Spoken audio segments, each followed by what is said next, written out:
Ai, meu Deus.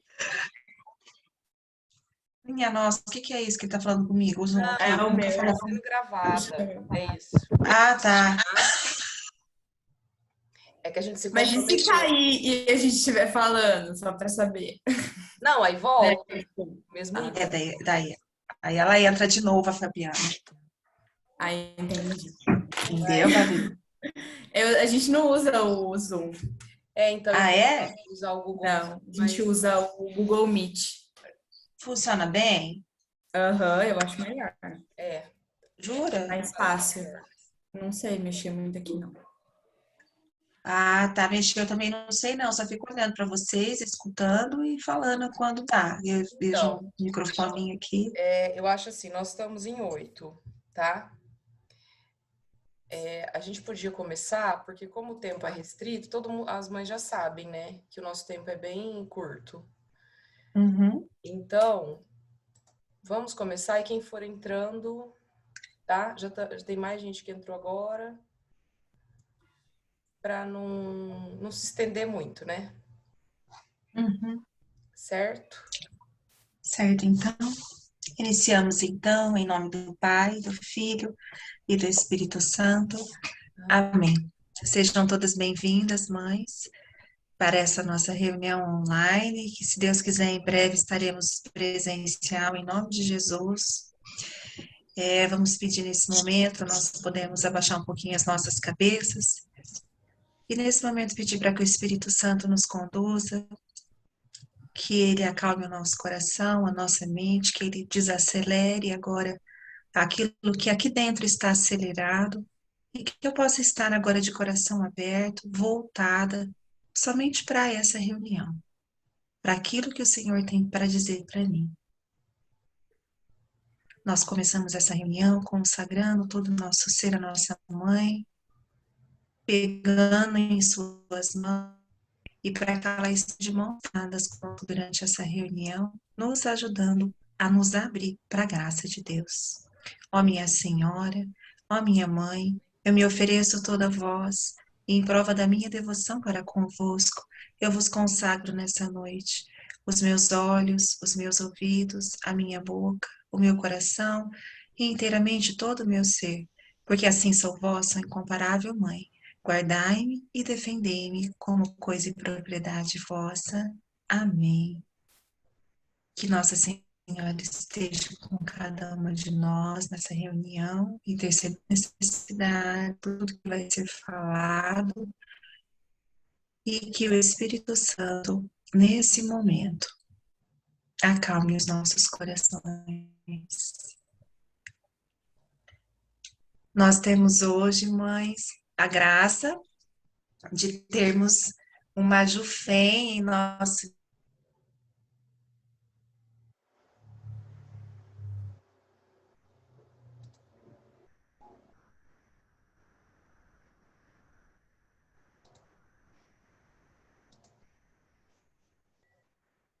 Filho vai diretamente no coração da mãe. E aí, então, nós agradecemos, Bárbara. A Bárbara está aqui. Para quem não conhece, é a filha da Beth, a nossa dirigente geral da de Arapongas, com a Rita. E nós convidamos hoje a Bárbara, que tem aí os grupos, né, da Jufém, das Apóstolas, né, Bárbara? Ela que leva essas meninas para se apaixonarem por Nossa Senhora, e nós, mães, ficamos mais apaixonadas ainda. E e ela vai estar hoje com a gente partilhando um pouquinho do conhecimento que ela tem, um pouquinho daquilo que ela vive, um pouquinho daquilo que acontece nessa obra de Schoenster. E ela vai falar hoje de uma pessoa que é muito especial, foi muito especial, fez uma história muito bonita em Schoenster e hoje ela vai partilhar conosco. Seja bem-vinda, Bárbara. Obrigada.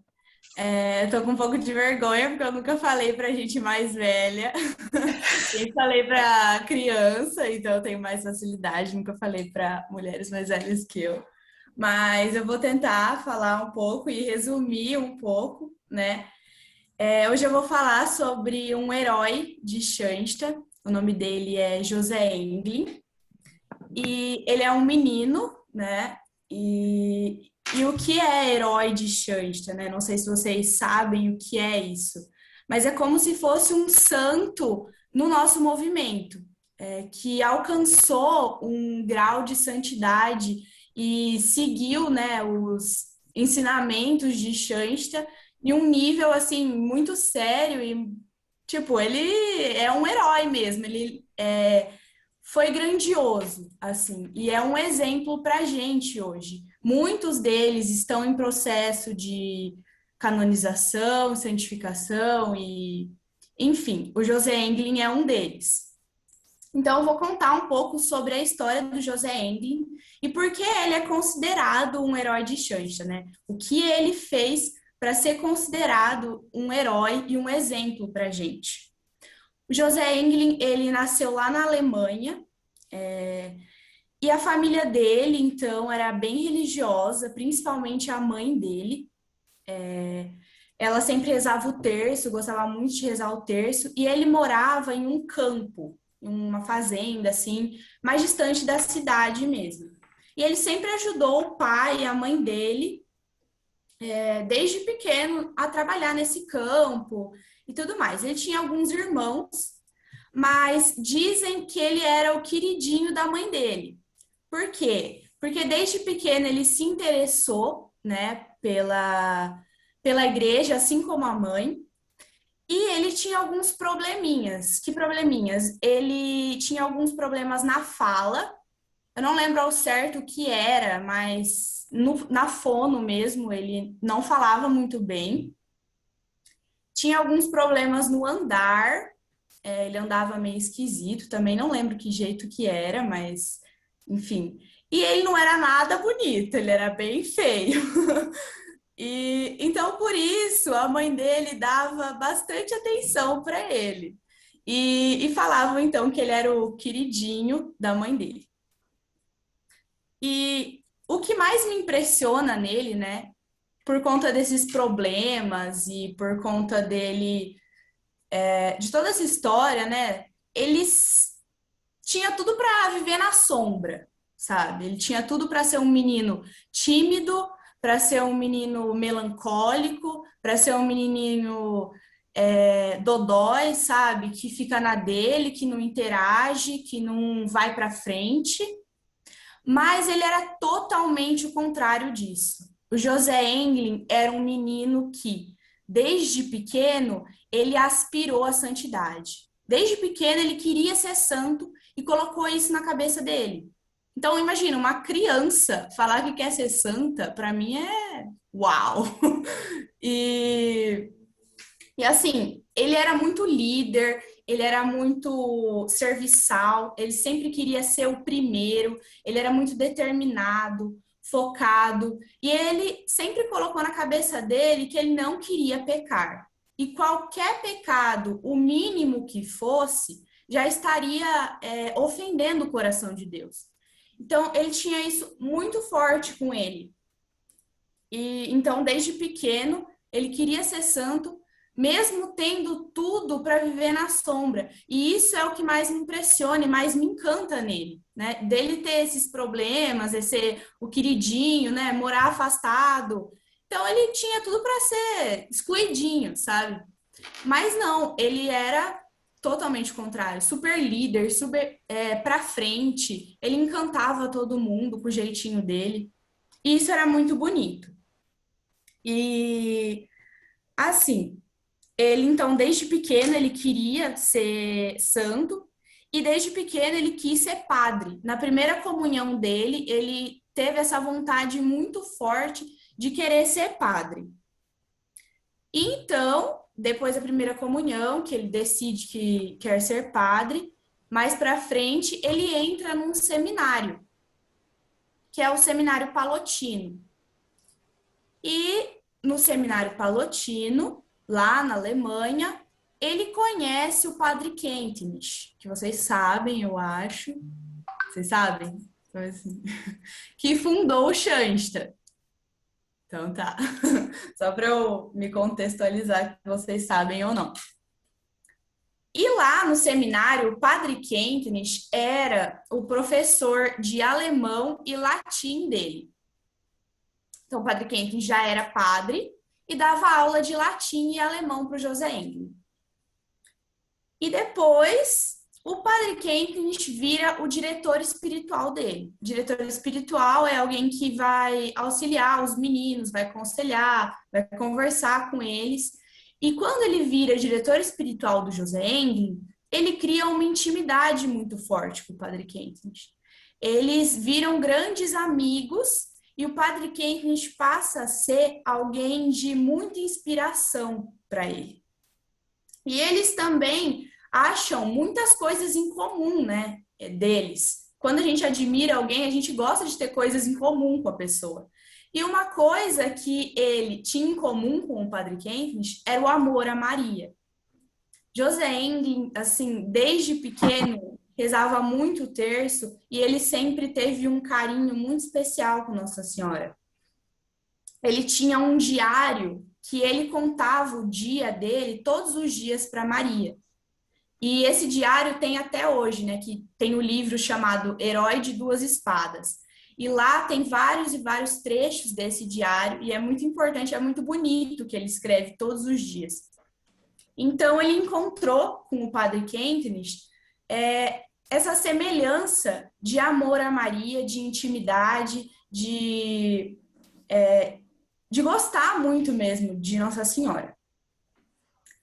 E aí, então, o Padre Kentenich tem a ideia de inventar, né? Ele quis criar uma congregação mariana, que seria um grupinho de meninos da congregação mariana, que queriam fazer uma consagração ou queriam saber mais sobre Maria. E o José Englin quis participar. Então, o José Englin, ele topava tudo. Ele sempre achou o Padre Kentenich o máximo. Então, ele topava tudo. Ele queria tudo, sabe? Igual eu falei para vocês, ele era bem para frente. Ele queria tudo, topava tudo, queria ser o melhor em tudo. E aí, nessa congregação mariana, então, o Padre Kentenich tem a ideia de fundar o santuário e de selar a aliança de amor. E quem estava lá? O José Englin. Então, o José Englin, ele participou da fundação do santuário e ele foi um dos meninos, o primeiro que selou a aliança de amor com Maria. Então, isso torna ele muito especial. Mas por que ele é mais especial ainda, né? Porque são vários meninos que selaram a aliança de amor, que foram os primeiros, né? Que estavam ali quando o Padre Kentenich selou a aliança, mas por que nós lembramos dele? Por que ele é considerado um herói, o primeiro herói de Xanxta? E a gente até chama ele de nosso irmão maior. Por que ele é considerado nosso irmão maior? Porque o que ele tinha de diferente e especial? Essa busca pela santidade. Ele buscava a santidade, mas de uma forma diferente. Tipo assim, os outros santos, né, os outros heróis, parece que eles, eu vou seguir Deus, né, vou seguir Maria e sigo os ensinamentos dele e todos os acontecimentos da vida eu ajo como acho que Deus agiria, né? Seria tipo isso. O José Englin, ele é muito prático. E eu não sei se vocês já escutaram sobre os temperamentos, ele era alguém colérico. Alguém colérico é uma pessoa determinada, líder, que tudo que ela coloca assim na cabeça, ela quer cumprir. Ela é uma pessoa focada, tem os defeitos, tem vários defeitos, mas é uma pessoa assim, séria, uma pessoa que, assim, coloca um objetivo e uma meta, ela vai. E o José Englin era desse jeito. Ele colocou no papel como e por que ele queria ser santo. E é isso que faz dele a santidade muito diferente. O que eu acho interessante, né? Então, por exemplo, eu quero ser dentista, né? Eu vou colocar minhas metas e o que eu vou fazer para eu alcançar esse objetivo meu. Então, por exemplo, quero ser dentista. Eu vou sei lá, minha preparação no mês. Eu quero participar de algum congresso, eu quero estudar tal matéria, eu vou participar, vou auxiliar algum dentista. Enfim, eu coloco as minhas metas e os meus objetivos diários, ou semanais, ou no mês, ou no ano, né? para eu chegar ao meu objetivo de ser dentista. Então, o José Englin, ele fez exatamente isso. Ele queria ser santo, ele colocou metas diárias, semanais, no mês e no ano. E isso que é muito legal. O que ele deixou para Shansta é muito especial. É o chamado horário espiritual. Quem inventou foi ele. O que é esse horário espiritual? É você ter um caderninho, né, que te ajuda a ser uma pessoa melhor. Como, por exemplo, a autoeducação. Então, tem 4 pontinhos, né, especiais, que seriam a minha relação com Deus, a minha relação com as pessoas. Não, são 3 pontos. São 3. E a minha relação com os outros, né? São esses 3 pontos. Esses 3 pontos que eu tenho que me autoeducar. Então, eu escolho um ou vários pontinhos para eu seguir. Então, por exemplo, na minha relação com Deus, o que eu preciso melhorar? Eu preciso ir mais na missa? Eu preciso rezar o terço? Enfim. Na minha relação pessoal, eu sou uma pessoa grossa. Então, eu vou uma pessoa que fala palavrão. Então, eu vou melhorar isso. Na minha relação com os outros. Eu sou uma pessoa que eu não tenho paciência com os outros. Então, eu vou melhorar essa minha paciência com os outros. Então, ele colocou vários e vários pontinhos, né? Ele chegou a fazer vários e vários pontinhos na vida dele. E isso é o que eu acho legal, sabe? Porque eu nunca tinha pensado nisso. Porque a gente faz metas de profissão, né? Mas não metas para ser uma pessoa melhor. Então, ele colocou no papel, ele fez metas e objetivos no mês, na semana, para ele ser uma pessoa melhor, para ele melhorar na vida.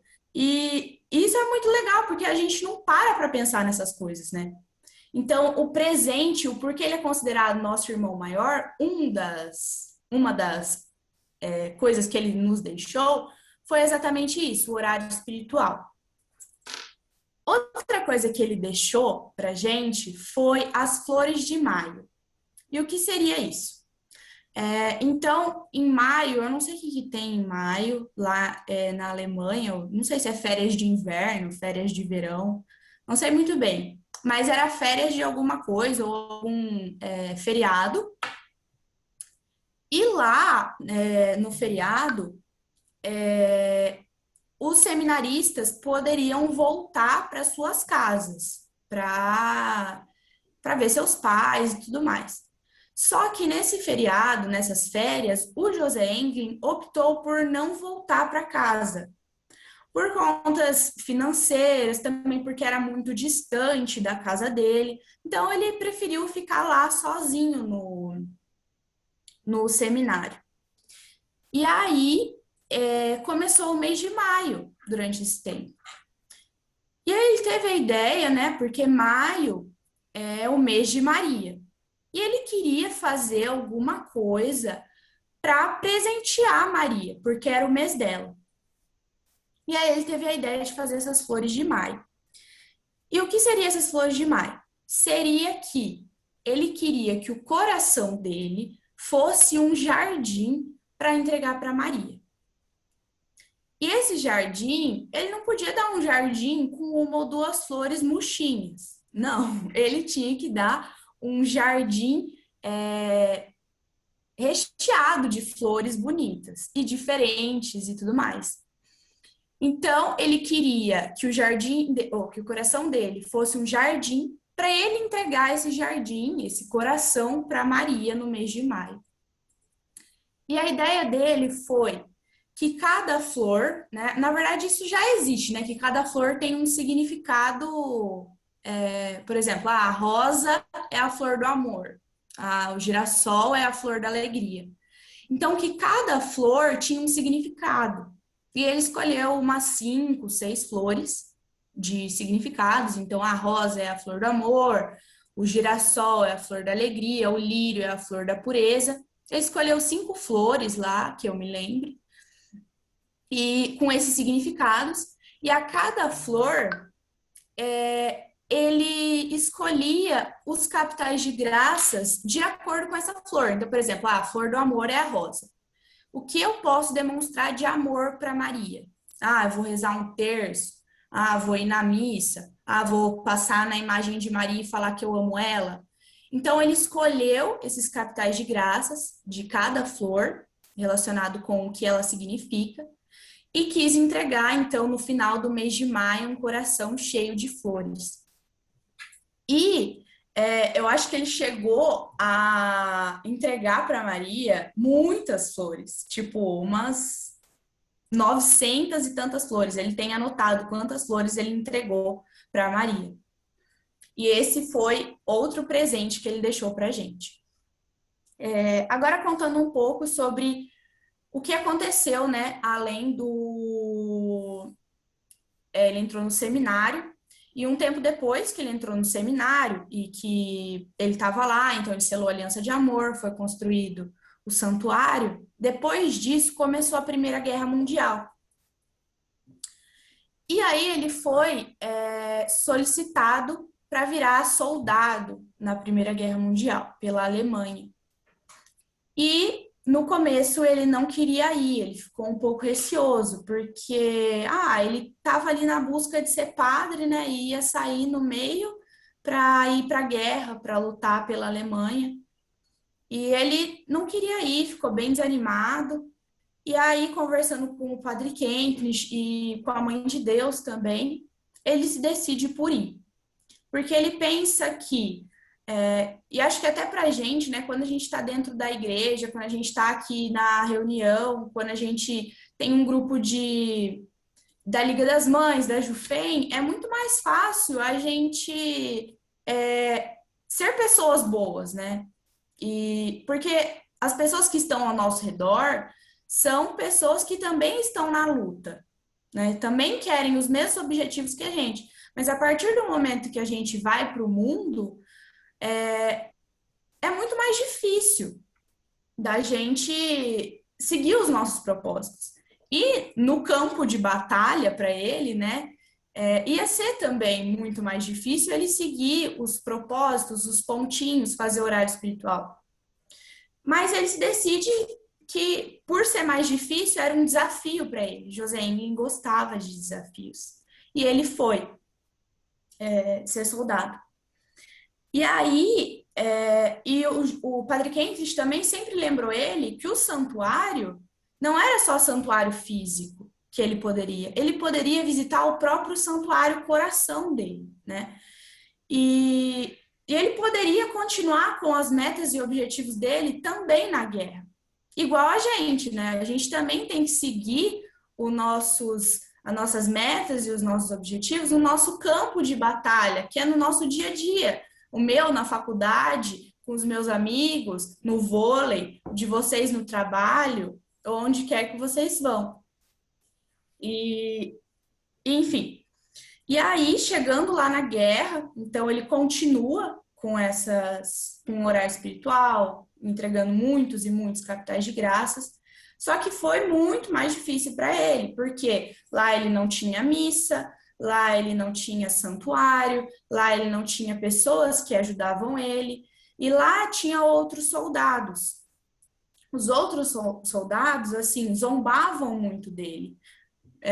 Pelo que eu já falei dele, né? Que ele tinha alguns problemas na fala, alguns problemas no andar, por ele ser feio, por ele. E também por ele querer ser santo, né? Então, as pessoas ao redor dele, os soldados, zombavam dele, chegaram até a bater nele. Enfim, ele sofreu muito nessa época, mas mesmo assim, ele não deixou, né, de seguir o plano dele, que era a santidade. E deixa eu ver o que mais eu tenho que falar. Peraí, tá, gente? E lá também, ele continuou com o jeito dele, de ser solícito, de ser serviçal. Então, sempre que precisava de alguém, eu vou. Ah, eu preciso de alguém que faça isso, eu faço. Eu preciso de alguém que me ajude a isso, eu ajudo. Ele era muito serviçal, muito determinado, muito focado. Ele sempre quis ser o melhor em tudo. O melhor na escola, o melhor santo, o melhor padre, ele sempre quis ser o melhor. Eu quero ser o melhor em tudo. E o ideal pessoal dele, não sei se vocês sabem o que é ideal pessoal. Vocês sabem o que é ideal pessoal? Não? Não falamos sobre isso ainda, mas pode falar, Bárbara. Tá. Ideal pessoal, então, assim, como ideal, o que que é o ideal, né? O ideal da Liga das Mães, qual que é? Ser custódia viva, não é? Então, é um ideal que é do grupo, né? Vocês buscam ser custódias vivas, né? Todas as ligas, todas as mães que participam da Liga das Mães buscam ser custódia viva, porque esse é o ideal de vocês, certo? Só que cada um tem o seu ideal seu, só seu, que não é ser custódia viva. Pode ser custódia viva, mas tem um que é só seu, que tem a ver com a sua missão, só a sua missão no mundo. E o ideal pessoal do José Endlin era ser tudo para todos e inteira propriedade de Maria. Eu acho o ideal pessoal dele muito forte, muito bonito e muito difícil, porque, assim, tem a ver com ser o melhor em tudo, né, que ele queria. Ser tudo para todos. Imagina você ser tudo para todos. Para qualquer pessoa que precise de mim, para todos os âmbitos da vida, eu ser tudo que ela precise. Então, tá precisando de uma amiga, eu sou sua amiga. Tá precisando disso, eu sou isso. Tá precisando de eu como filha, eu sou sua filha. Tá precisando de eu como mãe, eu sou sua mãe. Então, ele queria ser tudo que a pessoa precisasse para todos que ele estivesse. E inteira propriedade de Maria, acho que fala por si só, né?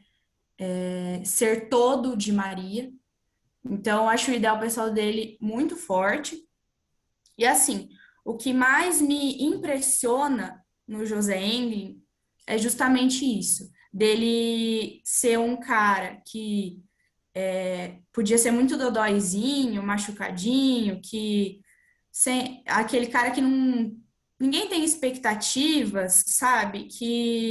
Mas não, ele é muito focado e o que eu acho muito legal é essas ferramentas que ele teve para a santidade, para ser uma pessoa melhor, que eu nunca tinha pensado nisso.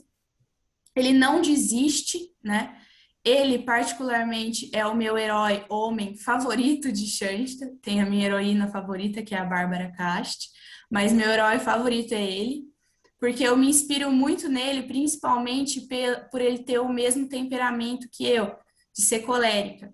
Então, desse temperamento forte de querer ser o melhor, de determinado, focado, eu tenho um pouco disso, mas o colérico também tem muitos defeitos, e eu vejo que os pontinhos do capital de graça dele, os defeitos que ele tinha, são muito parecidos com os meus também. Então, eu acho muito legal como ele buscou consertar esses defeitos, e por isso eu me espelho nele, porque ele tem essas coisas semelhantes comigo. E como ele morreu, né? Ele morreu em um ato de heroísmo também. Então, ele foi 100% herói. Como ele morreu? Então, ele estava na guerra. Ele morreu bem novo. Acho que morreu com 18 anos. Ele estava lá na guerra.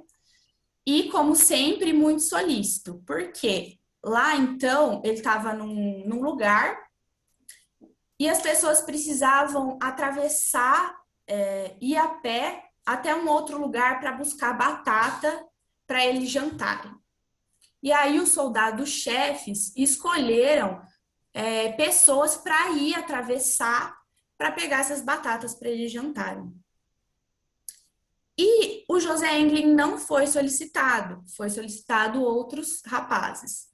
E assim, era muito perigoso, né? Ninguém queria ser solicitado, porque nesse meio, nessa passagem, poderia levar um tiro, né? Tava tendo guerra, poderia surgir uma granada ali, e ninguém queria ser solicitado. Mas, então foi isso. E o José Englin não foi solicitado. Aí, ele viu que um homem que era pai de família e tinha alguns filhos foi solicitado. E aí, a hora que o José Englin viu isso, ele falou: fica, eu vou no teu lugar. Então, ele pede para o cara que era mais velho, tinha esposa, tinha filhos, ficar enquanto ele ia lá pegar as batatas. E no caminho, uma granada explode e ele morre. Então, ele morre sendo um herói, né? Até no último ato dele, ele é herói. E ele é um cara que aspira à grandeza, aspira a algo grande. E é o que eu acho muito bonito nele também. E o que eu acho muito legal também é que ele é um exemplo muito grande para os Jumas, né? Para a juventude masculina de Xanxta. O José Englin, para eles, é alguém de muita inspiração para os meninos. Os meninos, até hoje, assim, é alguém que eles mais, tirando o Padre Quentin, né, e Jesus e Maria, enfim, no movimento, o José Englin é muito forte para eles. Justamente por isso, pelo José Englin ser um cara heróico, pelo José, então eles buscam ser José Englin. Até eles têm muito forte a frase: quem vai ser o próximo José Englin? Quem vai ser o segundo José Englin? Né? Então, o Jumas quer ser o segundo, o terceiro, o quarto, e fica até pra gente, né? Nós, Jufem, vocês, Liga das Mães, a gente também pode ser um segundo, um terceiro, um quarto José Englin. E Ô, até tem. Bárbara, Oi. só um pouquinho. Gente, vai cair a reunião, tá? A Fabiana vai entrar com o mesmo link novamente, tá bom? Mas pode continuar, Bárbara, só para não cair no Ah, eu meio tô da sua acabando fala. também, falta Não só um fique em pouquinho. paz, é só para não Tá, cair no meio da sua fala, tá bom? tá bom. Pode continuar, desculpa. Pode continuar? Pode. Se Tá, cair, a gente entra de novo no mesmo lá, tá? A Fábio vai tá fazendo para bom. nós. Beleza. E então tem um outro herói, que é o Júlio Steichel, ele buscou ser um José Englin, e por isso ele se tornou um herói também. Então, isso que é muito legal, ele impulsiona meninos até hoje a serem heróis, a serem santos. E eu acho muito bonito isso. E outra coisa que ele deixou pra gente, né, foi um símbolo que é muito importante, que é a pira de queima de capitais de graça. Vocês já viram?